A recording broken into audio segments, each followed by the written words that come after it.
Welcome back yet again, everybody, to another episode of the Social Hour. I'm so glad to have you guys here.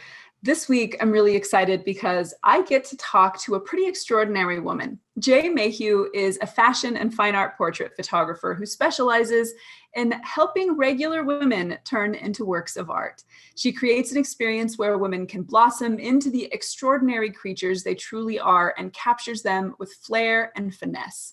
Her work is fashion forward with a timeless, effortless appeal that celebrates the unique beauty of her subjects. She's had work published in countless publications like Glass Book, Paper Cut, and Professional Photographer magazine, and she's been a featured speaker sharing her knowledge at events like Portrait Masters 2020. She's also one of the newest instructors for Pro EDU, where she'll be sharing her approach and technique with the masses. Please join me in welcoming the lovely transformation artist, Miss Mayhew. Hey guys, I'm so excited to be here. Thank you so much for joining us. So excited. Yes. I'm so looking forward to it. Kelly Robitaille is here. Bobby Thompson is here. Jay Coy is here. Please tell me if I get your name pronunciation wrong. Is it Mawia? Whap me if it's wrong. Tell me how it is, because I hate mispronouncing names. I feel like that's just the worst thing ever. And I want to get your name right. So please let me know. So everybody, don't forget, during the course of this interview, please ask Jay your questions. That's what makes this conversation so awesome, is the fact that we get to include you guys as we go. So feel free to get those in the comments and I will get to them as we go through the conversation. Jay, yay! I'm so glad we get to do this. I'm so excited. I'm so honored. Thank you. Yes, absolutely. A distraction from what's happening in the world right now. So let's talk about pretty things. Let's do that. Exactly. That's exactly what we need. We just need to come together and hang out and not worry about anything, talk about art and all of the good stuff that goes with it. So yes. So I always love to start just kind of finding out what drew you to photography in the first place. How did you end up in this profession? By accident. So I love that. Working in politics in DC. Wow, for real. Is this not coming full circle right now? I know. That's so crazy. I know. And I just hated what I was doing. I kind of fell into it. I was a PR major in school and I didn't know that I was a creative. I took one photography class in school and my photography teacher did not like me. He was a former he did not like me. He was a former newspaper photographer and he really liked non-artistic work. And there's nothing wrong with that. He was taught to get the story. He was taught to get the real shot, the nitty-gritty shot. So he would give us these assignments. Like he gave us this one environmental assignment and he basically told us to go shoot a desk. He's like, don't move anything, go shoot a desk. So I went back to my dorm and I shot my desk. Well, it was a hideously boring assignment. I mean, my desk was cluttered, it was dirty, it was boring. So I started cleaning and I started moving things out of the way. And then I start like this Zen arrangement. And then I start adding like flowers, and that becomes this beautiful thing. So I turned in this assignment. He's like, that's not your desk. I'm like, what? So like we fought the entire semester. We just fought. But I love him for the fact that he challenged me to look at what I saw and try to see differently. And that is artistic growth. He and I had different styles and I was not even a photographer back then, but he challenged me on what I saw. And to this day, I don't remember his name. He doesn't remember me, but I remember that. And I love that. But anyway, so I was a PR major. After school, I end up in politics. I'm in DC and I'm just miserable. It's not a fulfilling career in any way, shape, or form. In DC, it's not even what you do, it's who you work for. It's who you're connected to that matters. So before people even care about your name, it's who do you know? Who can you get me connected to? Who can you get me, associated with? It wasn't my thing. And so I ended up quitting, which is not a great piece of life advice when you're paying DC rent prices and have just graduated and have nothing else going for you. But I did. And I had a couple of friends who are photographers and one of them said, hey, come hold a reflector since you literally have nothing else to do with your time.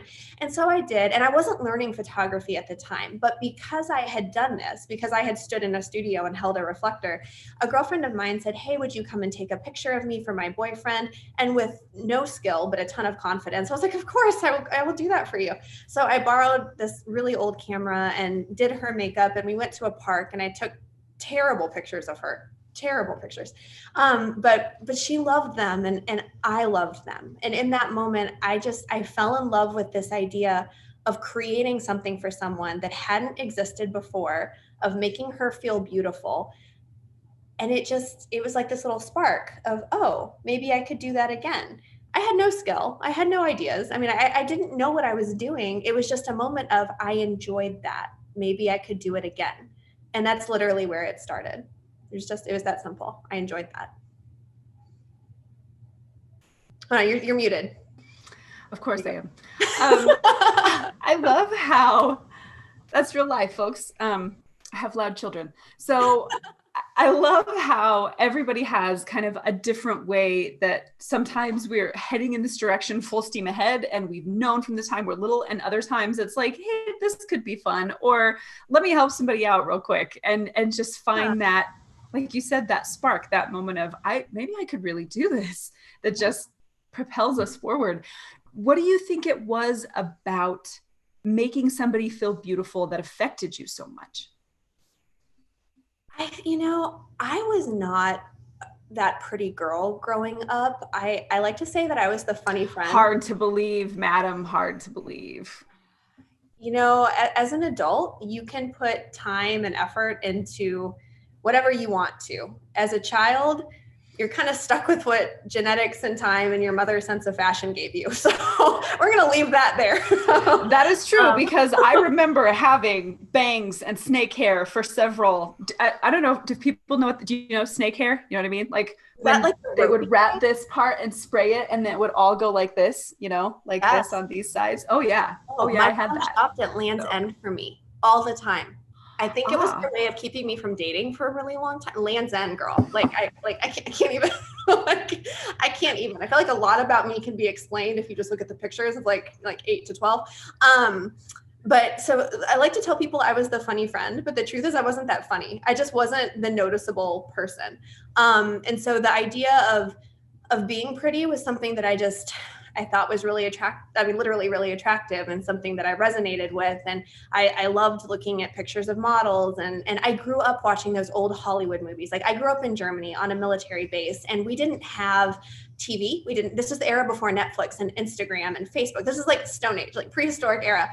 And what we had was this very small library base with these old Hollywood movies, like the Hitchcocks and the Fred Astaire and Ginger Rogers, and just all these old, musicals. And that's what I grew up on. And so this idea of just glamour and romance and style and gowns, like all of that just resonates with me. And so I think I love hearing an artist's background. Like I want to talk about your background in this call, because your work and your composite work, like I am blown away. Like I get into Photoshop, but I try cutting things out, and I get so so frustrated so fast. And your work is flawless. Like it's flawless.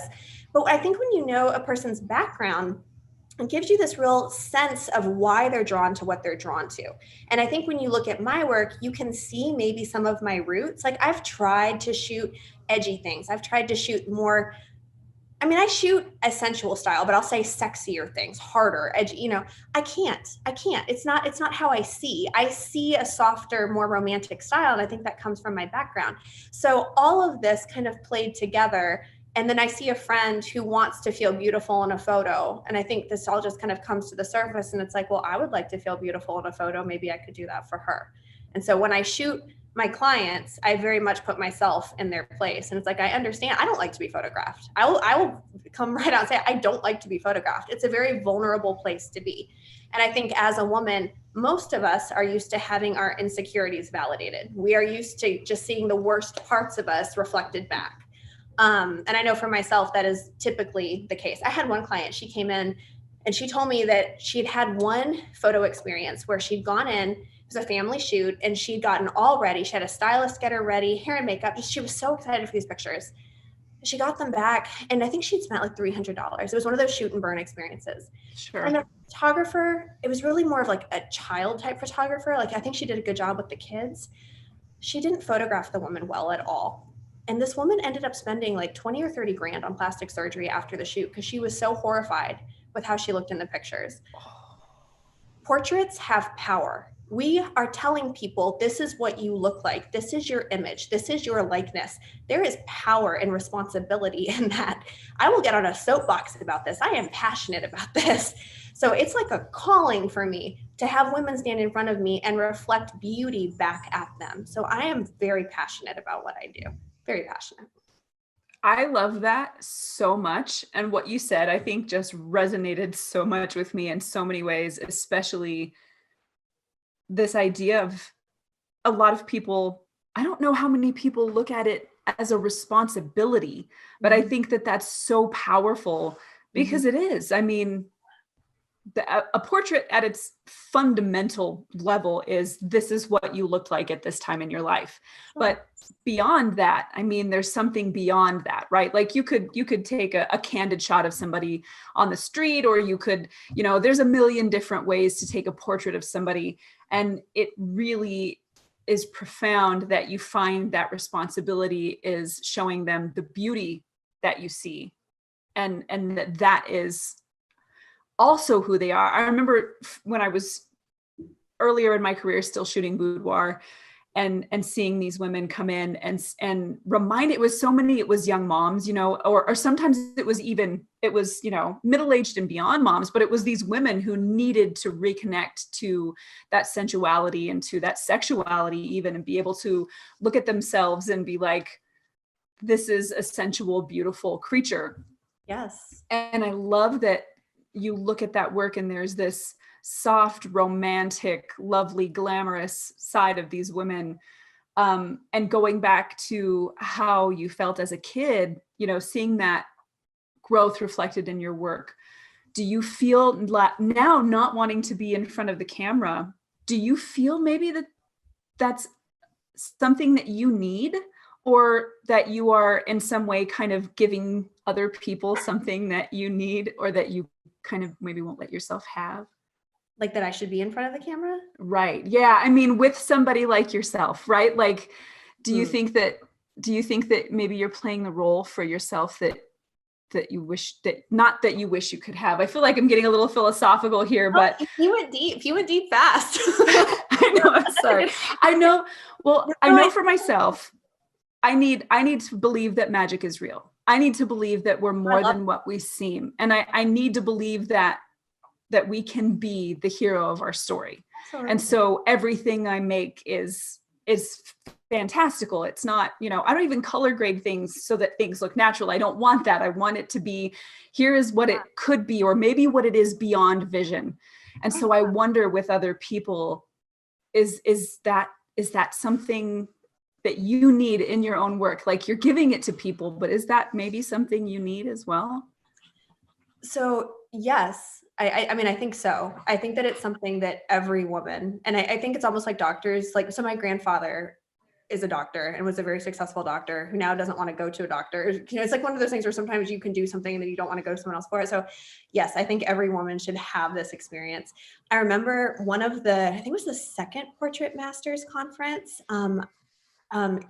I got the opportunity to be photographed by another photographer. It was kind of impromptu.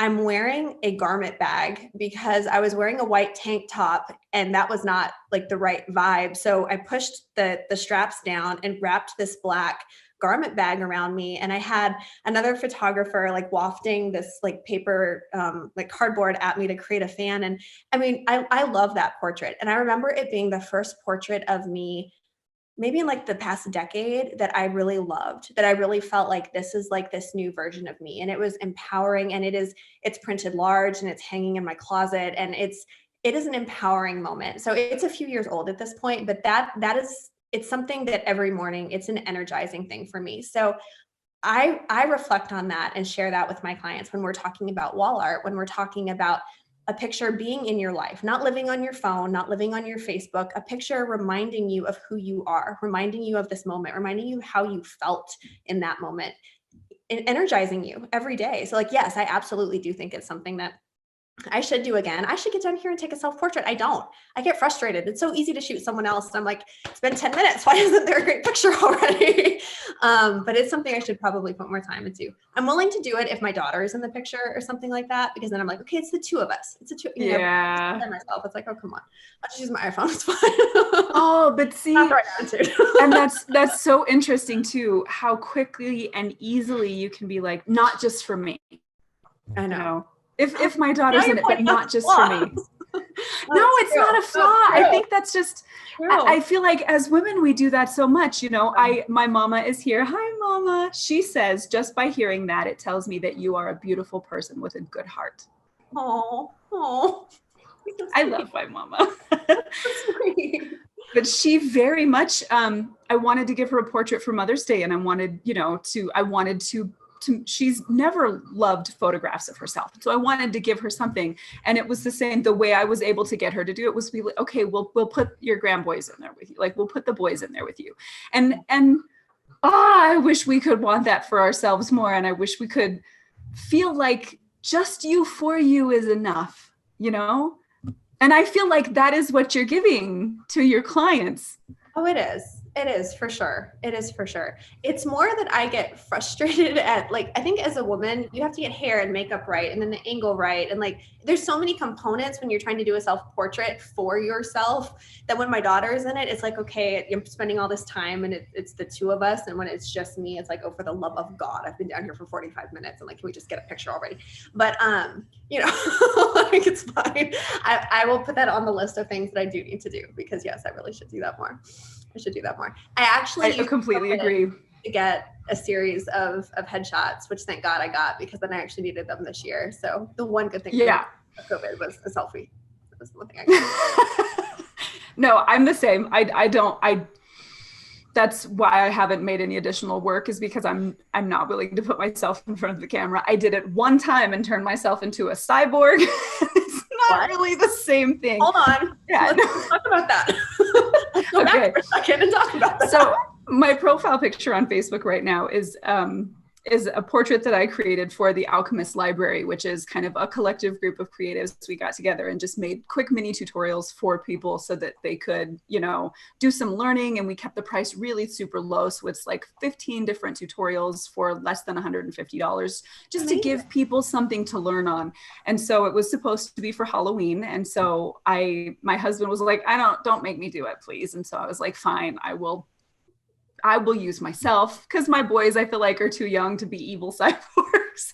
Fair. So fair. I did that to myself. But even then, I mean, I feel the same way. Like, if it was supposed to be like, you know, a beautiful portrait of me, I probably wouldn't have done it for myself.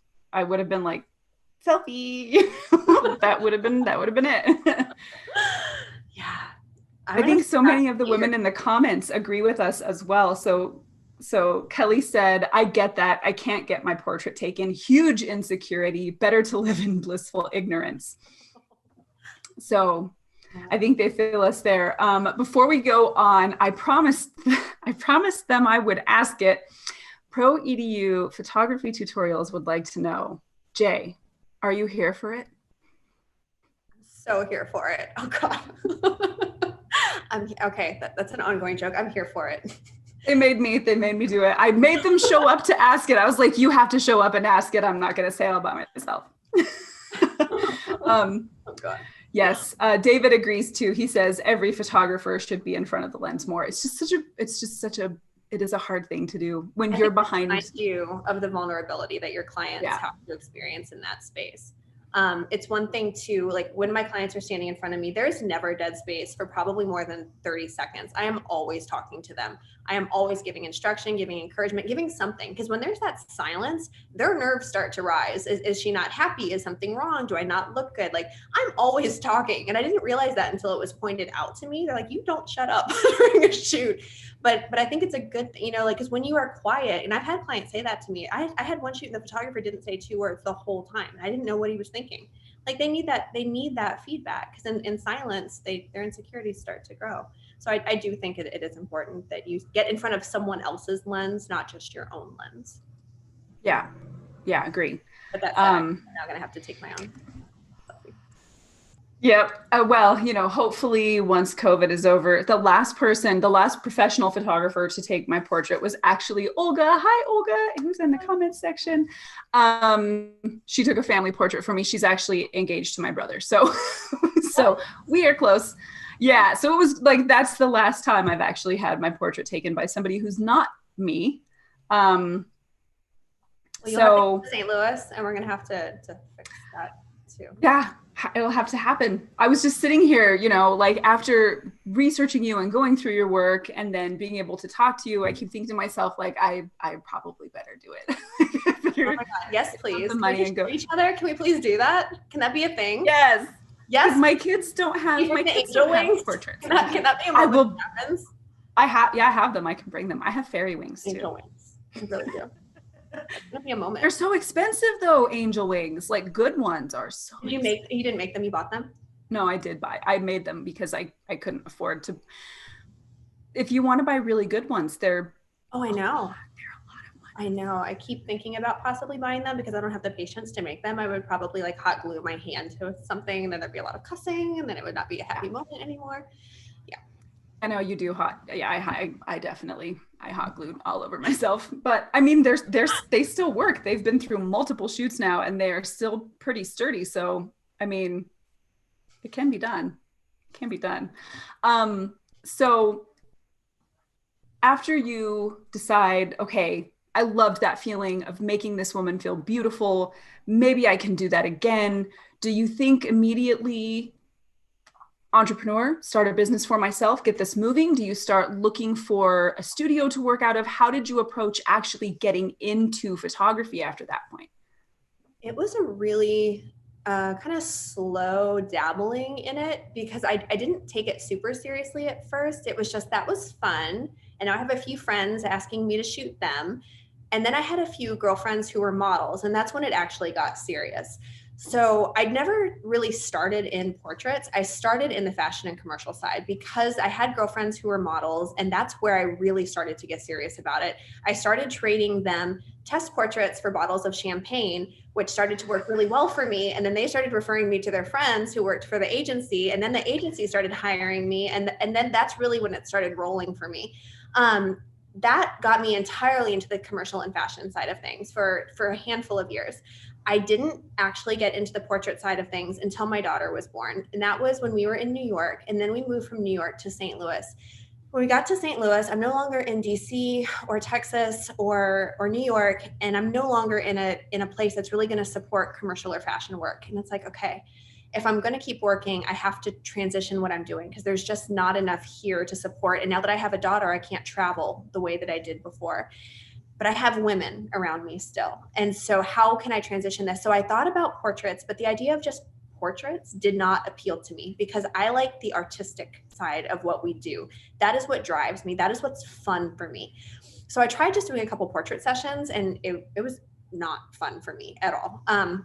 So I thought, okay, how can I incorporate the fashion side of what I do? So I invited someone in. It was not a paid shoot. I just said, can you just let me try something? And I tried what I call this luxe portrait thing. I tried just creating a mood board. I said, I want to try shooting you like a model. I want to try styling you like a model. I want to try lighting you like a model. I'm going to do everything like you were a model, but it's for a portrait client. And I fell in love. It's like, I could do this. I could adapt what I did for a portrait client and make this a thing. And from there, it kind of just exploded. It kind of just rolled itself out because word of mouth was big for me here. I don't pay for advertising. My clients advertise for me, which has been a huge, blessing really, because you can pay to advertise. I have tried to pay to advertise, but you can't put in a one-page ad what you do. Not really. Not really. This experience that you create for people, which people come back just for the experience. The pictures are great. Don't get me wrong. The pictures are great.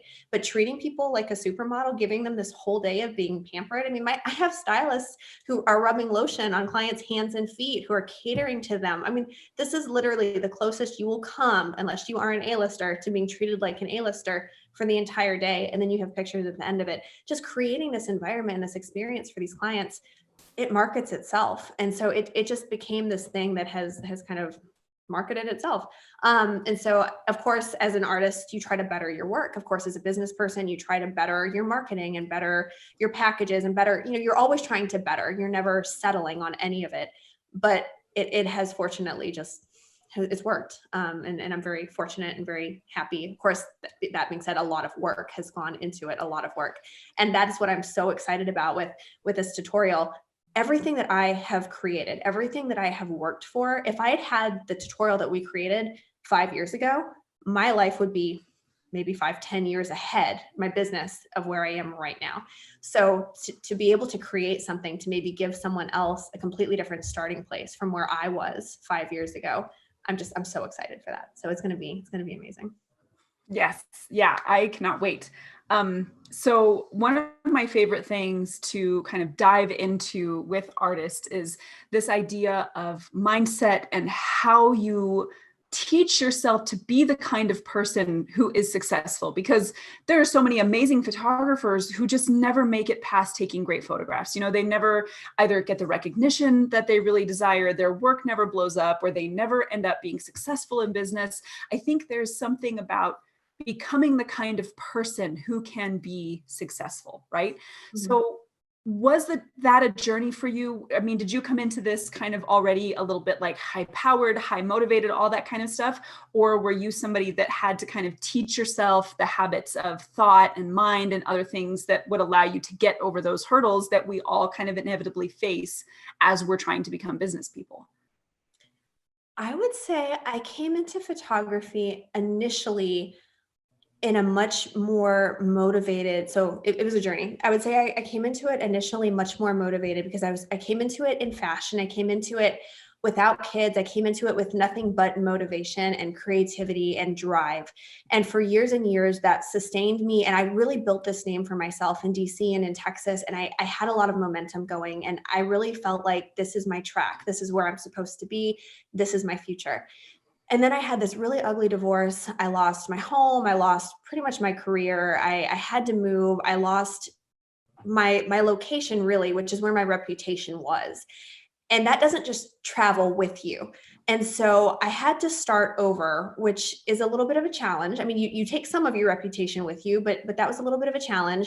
Then I had to move again. And now I have a child, and now I'm not in a fashion area.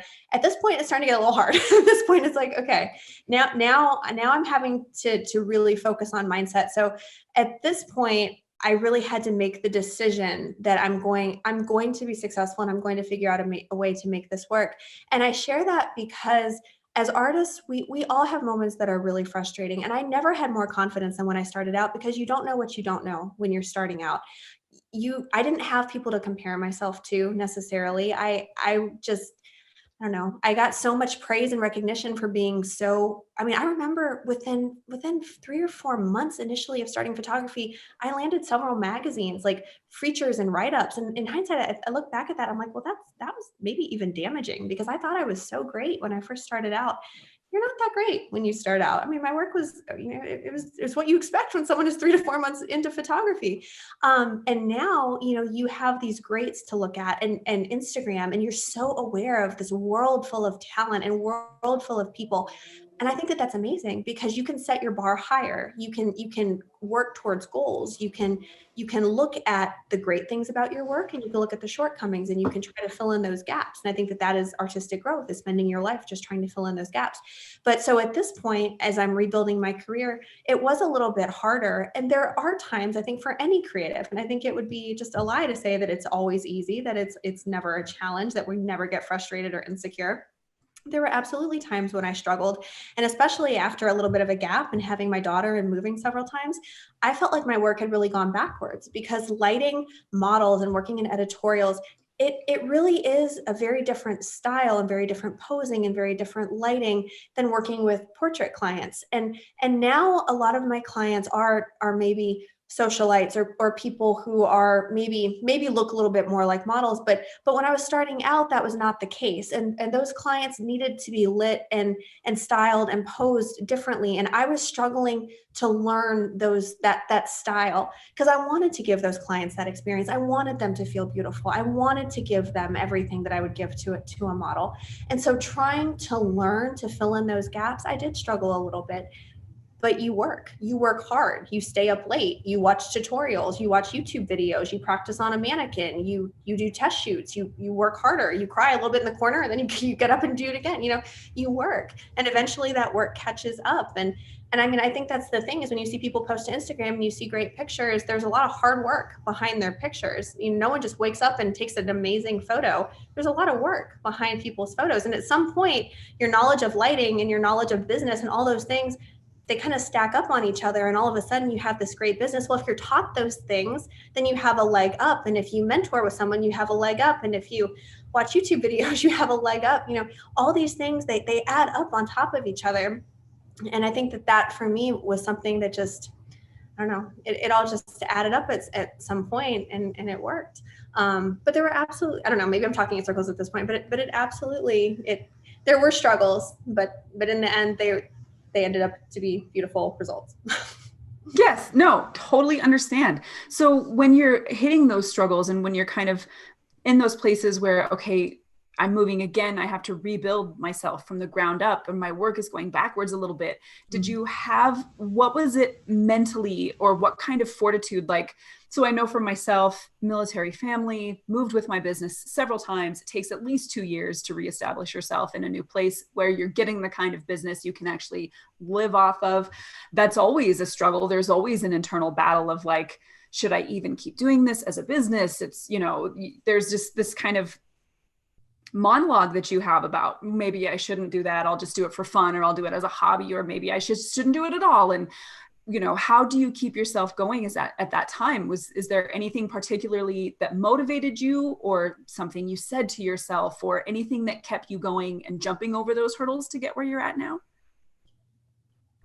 I feel like I see beauty in people. This is what I do. I feel like this is my gift.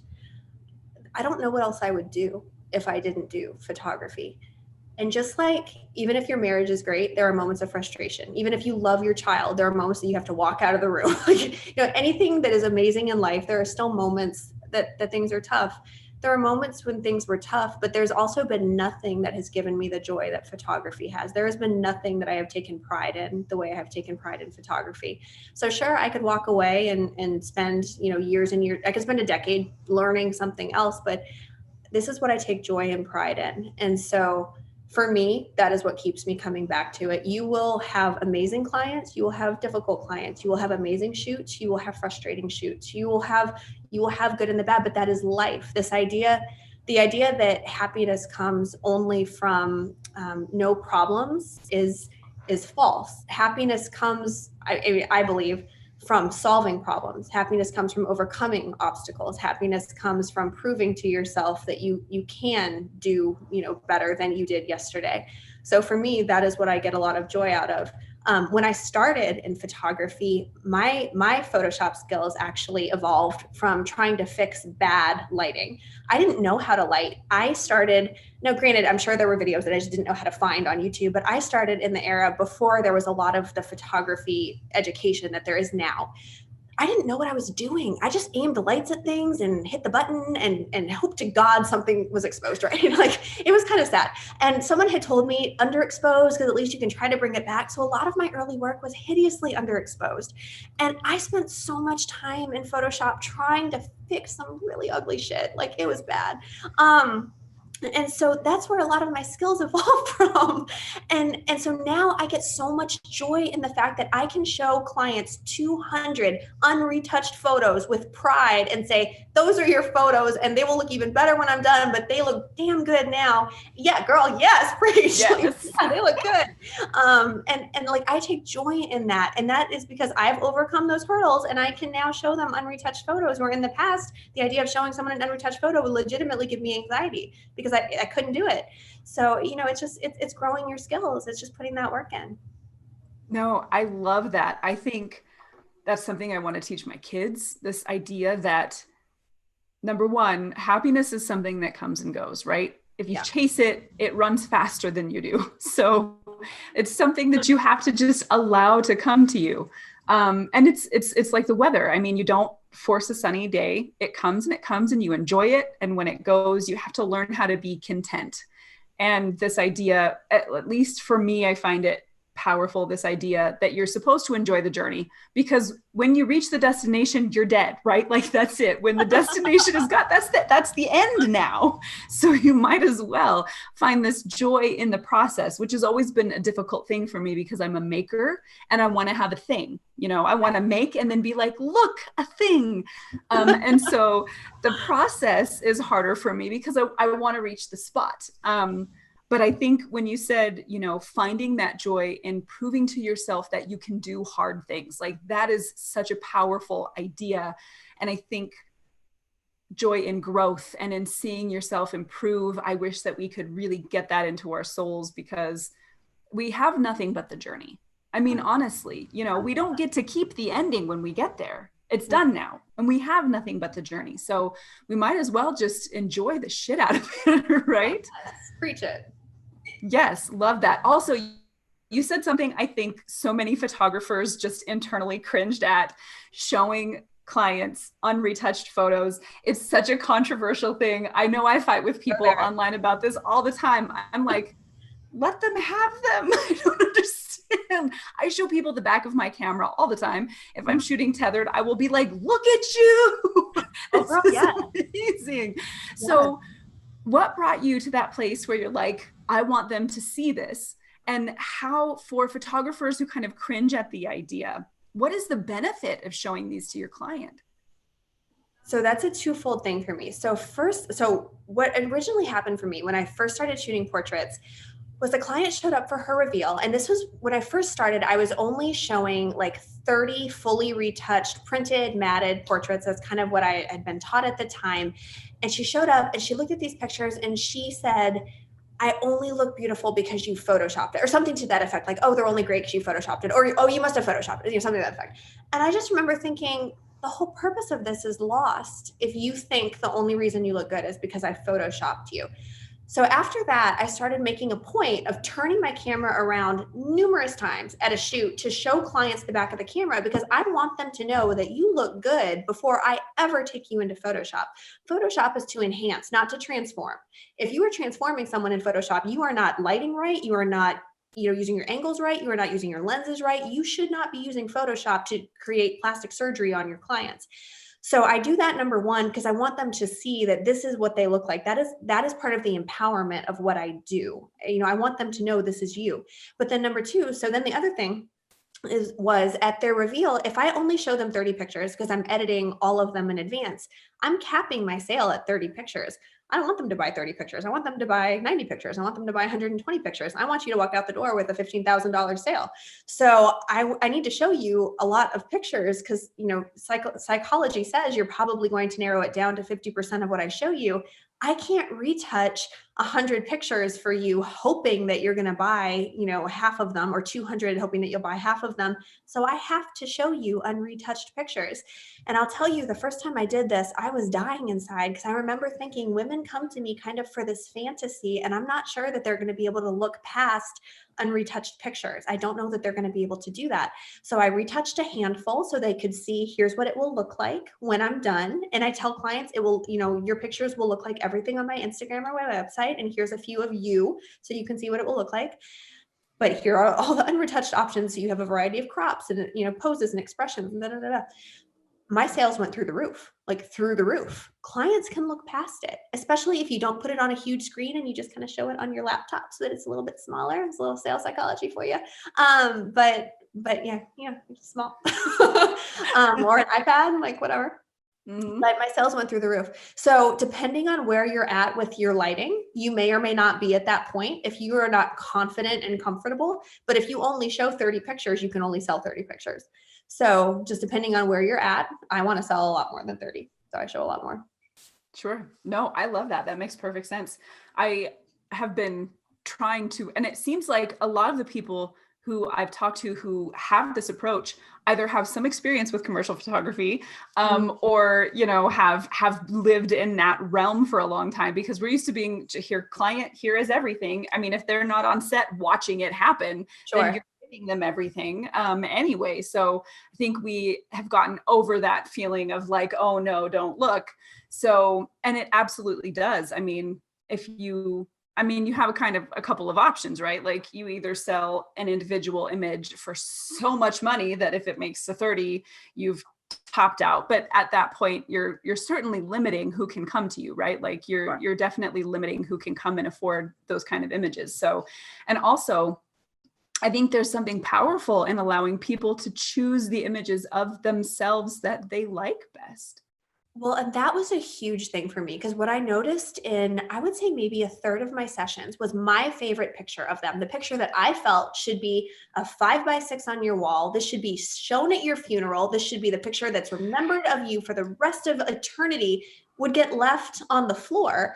And the picture that I felt like, please don't tag me in this. Please don't tell anyone I took this. Like, please, for the love of God, don't take this with you, was the one that was their favorite. And I was like, there's a disconnect here. Like, what's happening? And what it is like, as artists, we are drawn to a certain look, a certain expression, a certain overall vibe.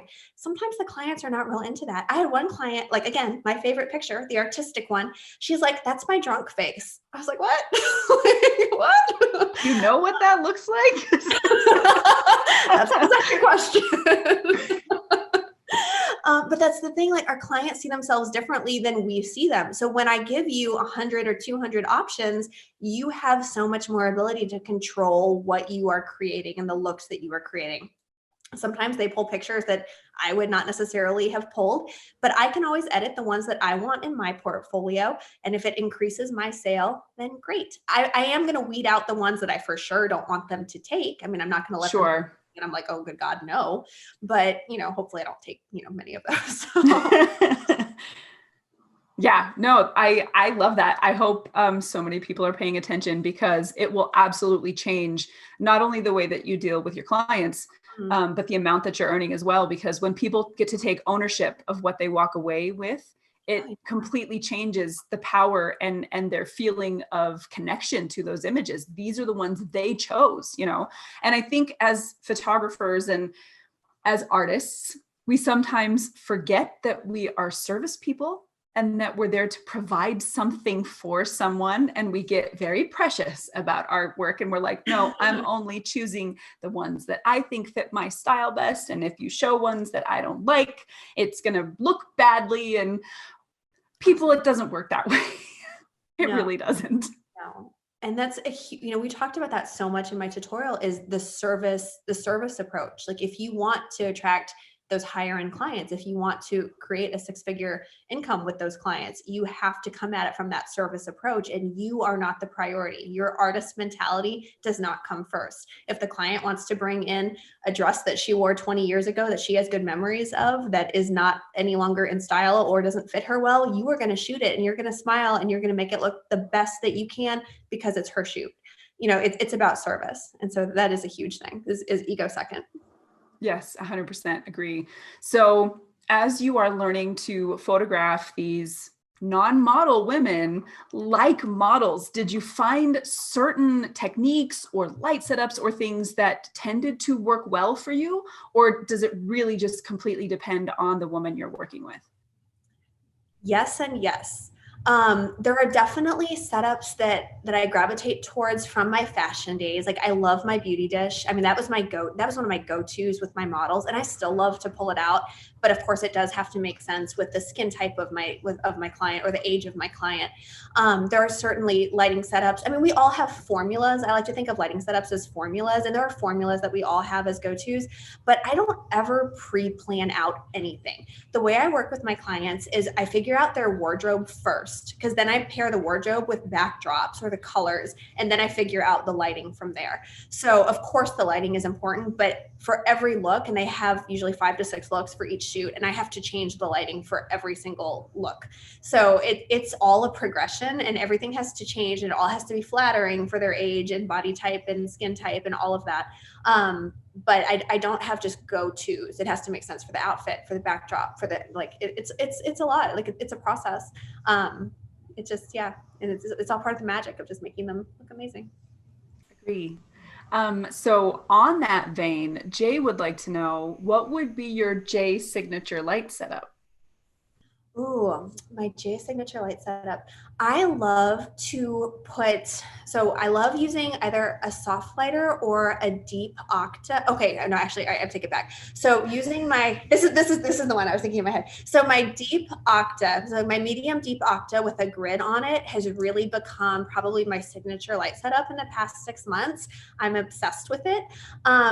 I was using my Ellen Chrome one, but it kept falling off of my light. And so I actually got one from Amazon. It's super cheap, but it works really, really well.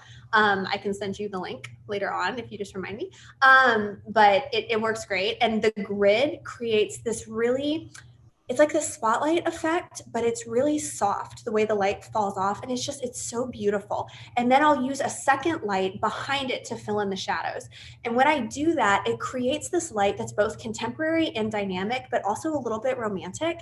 I love it. I use it for black and white. I use it for color. I use it all the time. And I'll put that gridded light directly in front of the client headed down, because when you're using a grid like that, the light really has to be headed directly towards them or it's just going to go black. A grid focuses the light so much that if you were to feather it, the light would just miss them. If you turn it off to the side, the light will miss them. When you're using that tight of a grid, it has to be pretty much direct. So the octa with the grid is directly towards them, and then the second light can be bounced into the ceiling. It can be also directly towards them, but like a large light source. It can be bounced into the ceiling. It can be anything that just fills the shadows. That has really become probably my most go-to light setup, and you can use it so many different ways. It's beautiful. Yeah. Yes. And I will say I am a fan of that as well. I have the 39-inch deep octa. It is my favorite light modifier. Yes. 100% by far. I use it for everything. I will have all of them. There's really is something about the quality of light from those that just is so gorgeous. So rich. It's so beautiful. It is. I love it so much. It's my favorite. Right here. Everyone needs a deep octa. Everybody go get yourself a deep octa. Do it now. So in that vein, I generally don't talk about gear, but I do think that there are certain times when knowing why you pick certain things can make a huge difference. Recently I interviewed Pedro Luque, who is a director of photography. And he was telling me something that I really took to heart, because my general instinct is to be like, I'm more interested in vision and process and less interested in gear. But he said, the gear is the language. And I was like, like it just smacked me in the head. I was like, well, of course, because once you have the vision, you choose the gear to fit that, right? Sure. So is there anything you're using that you feel like helps you really capture the vision that you have of these women? Are there any pieces of gear that just really suit your kind of visual style? Do you mean lighting specific? Or lighting or lenses, or is there anything that you just really feel like, so I shoot often with a 50 millimeter, but it's not because it's my favorite lens. It's because it's what I have. Sure. I love the compression of a long lens, but also I really, really want the 24-70. I feel like being able to capture a lot in the scene and bring in dynamic angles and this feeling of, when you're close to somebody, there's a feeling of immediacy of them kind of coming at you. And I feel like there's something really fun and dynamic about that. So I definitely think in those circumstances, when I'm trying to choose those lenses, I want them for the visual language that they provide, right? So do you have any gear that you feel like suits your visual language? So I feel like your style is really defined by where you shoot. Like if you shoot on a beach all the time, that defines your style.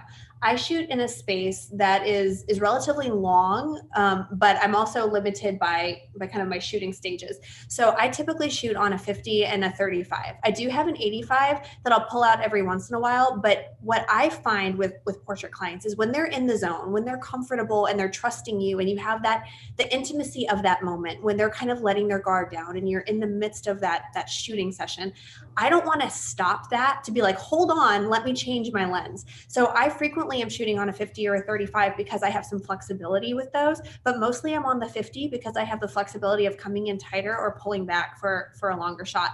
Again, it's not that it's my favorite lens, it's that it's the most functional. It's the language that I speak in this studio. If I am shooting a more editorial piece, I will pull out the 100, I'll pull out the 85. I might be more on the 35 just because it gives me that elongating effect that I think you can play to some of the more artistic, what word am I looking for? You can play with some of the effects of lenses Sure. like that. Yeah. But then other pieces of gear that I use in here all the time, it's not technical really, but a fan, honestly, a fan changes the mood of a shot so much. And it makes a woman feel like she's in a cover girl moment, and it makes her feel special and empowered. And I say this like every time I talk to anyone about photography, it activates this otherwise still moment. And it just really changes the whole mood of a shot, whether it's moving the dress or moving her hair. I definitely use V-flats all the time. I can get technical in here. I can pull out all the lights and really make a scene complicated. But the truth is I have to create 5 to 6 completely different looks in the span of not even 4 hours, because she's in here in makeup for an hour and a half. So I don't even have her for that long. And I have to hustle by the time I actually have her, while making it seem like a very relaxed and calm environment. I'm pretty tired by the end of it. So I'm not trying to make it an overly complicated scene. So at most, I'm usually trying to use 2 to 3 lights, and I'm using V-flats when I'm able, and I'm trying to bounce light around, and I'm trying to almost kind of like we do flow posing. I'm almost trying to do like light flow when I'm able to just move lights, just gradually progress them where I can. I try not to make it too technical. I mean, clients like it when they see lights all around them and they feel like they're in a commercial or something like that. Or husbands, when they come down here and they're like, oh, this is like a for real shoot. I'm like, yeah, like welcome. Right. Like now I don't feel so bad spending this money. No, like I'll take your wallet. No. Give. Or your firstborn, either one will be fine.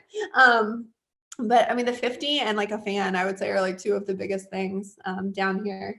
One thing, like it's interesting. So when we filmed this tutorial, I was on the cusp of upgrading like my lighting in the studio, but I'm actually really glad that I hadn't yet. And so like, I'd love to talk about lighting right now, because I think that it's really like what you said, which is it's more important to just kind of get the shot, and the gear is more secondary. And that's kind of how I have come at it. And there's pros and cons to that. If you have amazing gear, you're able to do a lot of things off the bat that maybe someone with cheaper gear or less reliable gear isn't able to do.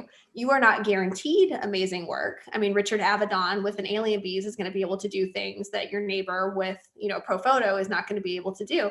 But that's kind of how I had come at things. And I don't overly think about gear that much. It's just kind of like what I have works, it works. But I've been on the cusp of upgrading, and right now I shoot with Einsteins. And I'm really glad that we filmed the tutorial with those, because I wanted to show that you can use gear that wasn't super expensive to shoot things that look expensive and charge clients, well, to create a luxury experience. And then I'm going to upgrade like shortly after that. But like, talk to me about what you use. Talk to me about gear, because you said you're kind of on the same page with that. Yeah, I very much am a person who believes in using what you have until you outgrow it. Because I think you can make better choices about what you want once you understand the full extent of what you can do with what you have. Yeah. So I didn't know why I needed a full frame camera until I found myself not able to get what I wanted in the space that I had. I was using a 50, apparently I can't talk today. I was using a 50 millimeter lens in my spare room. As a portrait studio. And so my clients would come up, and my makeup artist would come, and she would make them beautiful. And then we would set up, in this tiny little space. And mostly I was getting, 3/4 and stuff. But I never could get any kind of great full body shots, because I would be against the wall and they would be against the wall, and I would be cutting them off at the knees with my Canon 7D. So I realized that, okay, at this point, the gear that I have now is not working for what I want to create. And I would not have known that if I hadn't been using it long enough to recognize it was a problem for me. Mm-hmm. And so I agree with you. I think, we can't just go, well, let me get pro photos. I don't know why I need them, but I've heard that they're, whatever, and so uses them. So that must be what I should have if I want to graduate to the next level.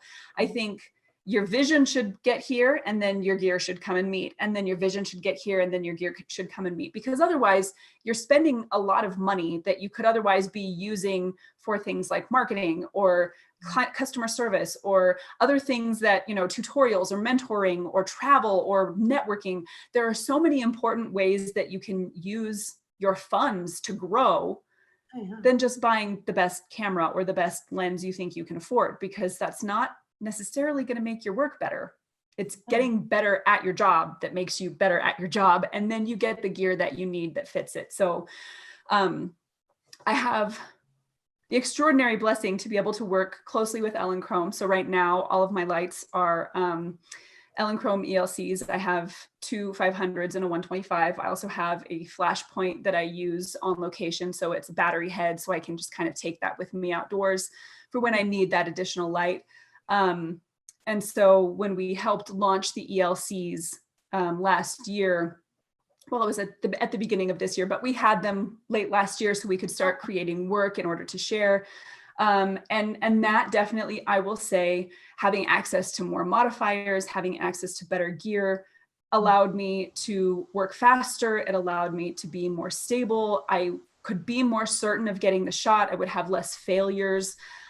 So those things, absolutely. And then having the kind of modifiers that really suited how I wanted to work, the kind of light that I like, that obviously made a huge difference for me. So, but up until that point, Alien Bees, off-brand things, a Photex soft lighter because it's $150 on Amazon and it's this big, huge, beautiful light. Those were my, they're fantastic. So those were my go-tos for a long time. But I had them, even then I didn't shoot to their full extent because I didn't know really entirely what I wanted to do. I was shooting sometimes fashion and sometimes beauty and sometimes portraiture, lookbooks or models, for their agencies. And in my free time, I was trying to make more creative things. And it wasn't until having the freedom to shoot in my garage, which is where I work, with this gear that I now have, that I was able to bring my visual language up to my vision. So at that point, I think that's where you go. But if the vision's not there, the gear does nothing for you.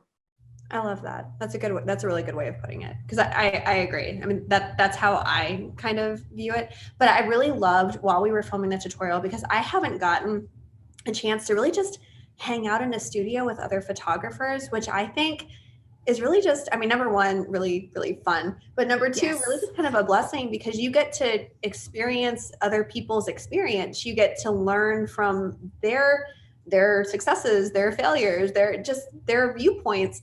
And so while we were filming the tutorial, I got to hang out with 3 other photographers. And so while we're breaking, while we're setting things up, I got to learn from them. Oh, you should try this. You should try that. Have you seen this gear? Have you tried that?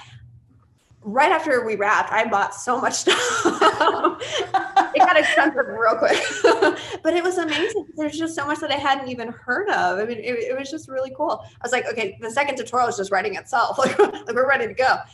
Right. But yeah.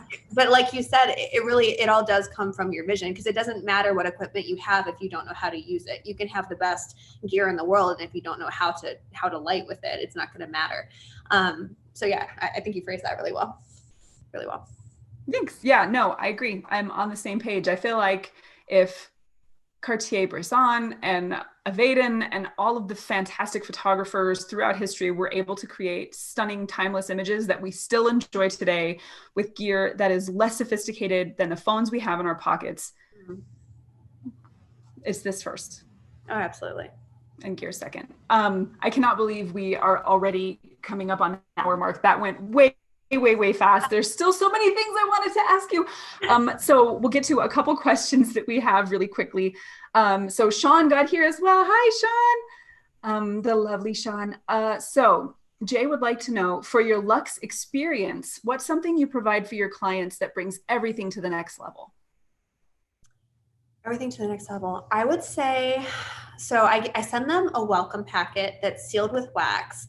And in that welcome packet is, of course, like the address to the studio guidelines, but there's a beauty guide, a luxe guide, which I wrote this year and which I have had clients raving about. There are tips from former clients. There are just everything that I can help my clients with in getting ready for their session. I want to take all the stress out. So everything from the first step out of their car, I will be at your car to help you carry clothes in. From that step, I will take you to your stylist. And I mean, just literally, I break it down for them. Here's what to expect when you show up. What I have found is when people don't know what to expect, they are stressed. When they know what to expect, they have something to look forward to. So that welcome packet literally just takes all of the questions out of the entire experience. Aside from the welcome packet, I try to make the actual experience just something really memorable. There are fresh flowers, there is champagne, there are European chocolates to nibble on. I have their music playing while we're shooting. We take care of them. If they're cold, I have my stylist, over here with a hair dryer keeping them warm. I have stylists rubbing lotion on them if we need a sheen or if their feet are dry. Like, we just take care of them. We do everything that we can. And leading up to the shoot, I have people texting me pretty much nonstop, where can I go to get acrylics before the shoot? My clothes need to be, steamed. Do I need to do that the night before the shoot? I'm like, no, I've got you. I have a steamer. I'll take care of it while you're in hair and makeup. There's no ego. I will carry clothes for you. I will steam clothes for you. I will put lotion on your feet for you. Like, I am a photographer, but I literally do everything else for you the day of the shoot too. You have to put the artist thing aside. They came to you because they wanted a picture, but the day of the shoot, you're pretty much everything else for them too. But that's also why they're going to market for you and be a customer for life for you and just rave about you because you're going to do something so special for them. I love that you just said, I have no ego. Oh my goodness. People don't realize how powerful that really is. Because when somebody comes to you and it's all about them, it shouldn't be about you. You don't show up with your director's hat on and your little cigarette and go, I don't like it there. That's not what this is meant to be. That sounds like fun though. I know. We should just do that for fun. Like, just show up and boss each other around. No, move that. I don't like any of it. No. And we shoot each other. That would be the most fun ever. Also, I have to say, the more you describe it, the more I'm like, how am I going to get to Missouri? And I told myself I was never going back to Missouri because technically that's where I was training for the military there. And I was like, no, Illinois, just across there. just boop. Yes. Sean says she's looking forward to the tutorial. So as we close up, before I ask the final question, tell us a little bit about what we can expect from this tutorial and why people need to be on the lookout for it. I already know some of the secrets, and I'm super excited for it, but let us know what we can expect. I am so excited. So my tutorial is coming out through Pro EDU. It is about luxe portraiture and retouching. So I'm going to teach you really the secret of building a luxe portraiture business, about how to attract these dream clients, how to build a service that not only attracts these clients, but gets them to market for you, how to create an environment that is like a 5-star experience, something that will have them telling their friends about you, something that is memorable, something that is just so different than the photographer down the street. I think as artists, we focus so much on our work. If we're not getting booked, we think it's the work. If we're not getting referrals, we think it's the work. Sometimes it's not just the work. Sometimes it's the experience. Sometimes it's the all-around package. I want to talk to you about marketing. I want to talk to you about sales. I want to talk to you about how you price your work. Let's talk about your website. Let's talk about your online presence. Let's talk about all of this because it all factors into the clients that you're attracting. And what is really, really cool about this is not only am I teaching this to you, and I'm giving you everything that I know about not only the marketing and the sales side of this, and of course my photo shoots. We have 4 incredible photo shoots and 3 looks on each of these photo shoots. So 12 actual, setups. So a lot of content coming and retouching. and reveals. So all kinds of amazing content with that. But we brought in 8 of my former clients and interviewed them, which, by the way, was like the closest that I will ever come to getting to just like listen in at my own funeral. It was amazing. It was amazing. I'm sitting in the back like, tell me more, tell me more. But we got to interview them and really ask them, what are you looking for when you, or, you know, when you book with a photographer? Why did you come? You know, and why did they come to me? But what were they looking for? What did they love about the experience? Why would they come back? If they went to another photographer, what would they value the most? What should someone new getting into this kind of business know? You know, what should they value and prize and focus on in their business? It was really gold. I mean, it was really gold. And we sampled from, you know, such a diverse, you know, sampling of my clients. We just got such amazing information. I just sat there kind of in awe. I was like, wow, I'm going to sit back and watch this and listen to this. It was fantastic to listen to. We talked about emotional intelligence and how to key into your clients and really listen to them and really serve them, because yes, we are photographers. And so yes, of course, we're talking lighting and retouch. And yes, it's important. As an artist, I only want to improve my work. I mean, I understand that. We're going to talk about that. But you are a service. You are a service. This is really important that you understand this, that you are giving to them. And it's also important that you understand that there's an ounce of like forgiveness there for your work if your service is really good. So if you feel like your work is not top notch, don't feel like you can't build a luxury portrait business. If your service is really freaking good, that might carry you some of the way. I'm going to teach you that. I'm going to teach you how to build a 6-figure business. I'm going to teach you how to get clients to market for you. I'm going to teach you how to earn a sustainable living in this, and not just sustainable, amazing, amazing living, because I want you to thrive in this. Like as artists, we're not supposed to starve at this. We are supposed to thrive at this, be empowered at this so we can empower our clients. That's the point of this. So I'm going to empower some people. It's going to be amazing. Yes. Heck yeah. Heck yeah, you are. I'm like, yeah, I'm going to go build a business right now. I'm just going to go do it. Okay. Is it Mawaya? Please tell me it is. I want to say your name right so badly. She said, I pre-purchased the tutorial. I can't wait to watch it and implement. Yay! Oh, yay. That is super good news. I already know that it's going to be extraordinary. So guys, this is your last chance. If you have questions for Jay, please get them in right now, because this is your last chance to ask them. So there's one question that I always ask everybody toward the end, and it's changed the way that I look at us as artists as a whole. So I'm always excited to hear what people have to say, but I know we've covered a little bit of it already. What is your why? Why create as a living? Why the making of something?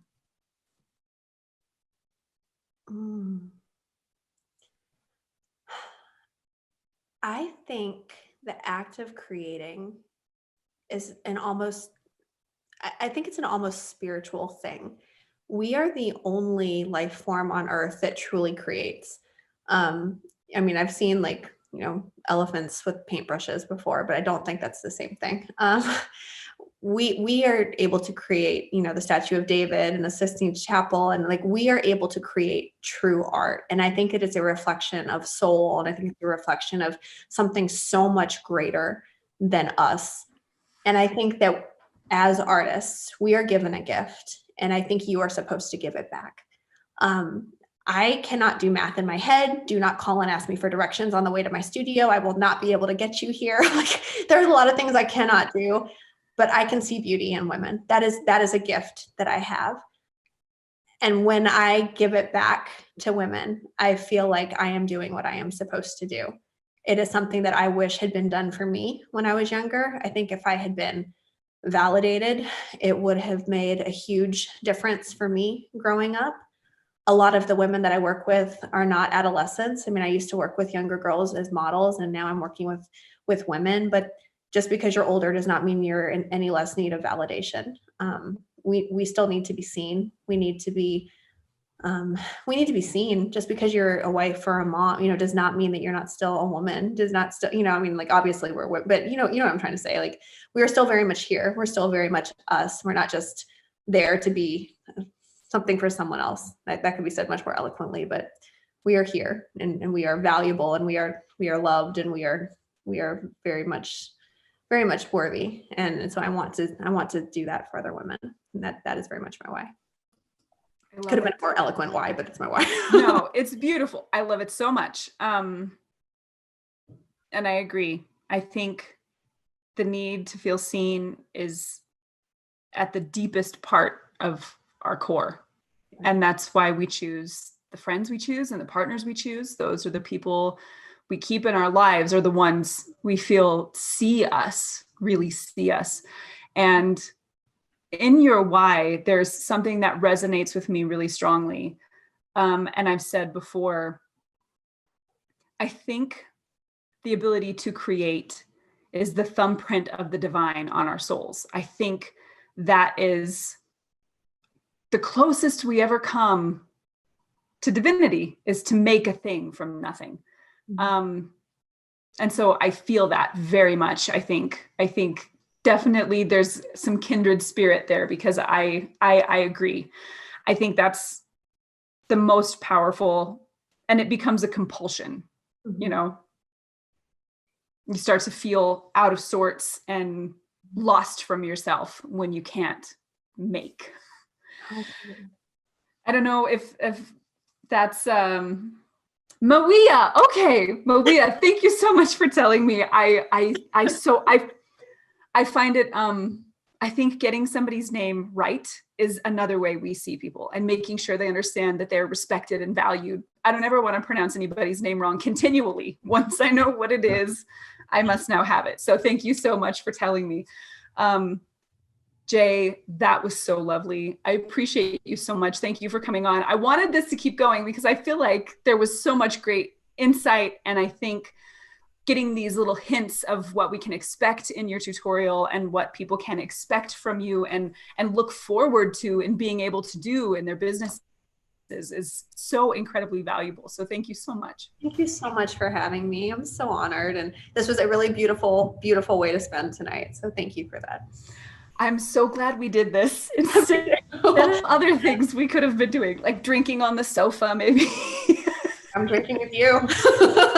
Right, which is way better, right? It's way better. And now I'm just looking forward to you coming with angel wings. So it's going to be great. I know it's going to happen now. It's got to happen. I think I'm going to get one of those helmets, man. Like, have you seen those? Yeah, like yeah.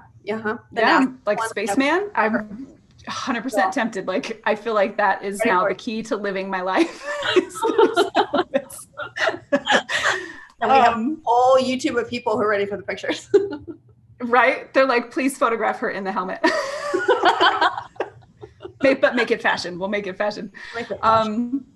Maria, Jay, Olga, Sean, David, Pro EDU Tutorials, Bobby, everybody who is here today, Becca and Kelly, thank you guys so much for being here. I appreciate you guys coming in, learning from Jay, sharing your questions and your thoughts with us.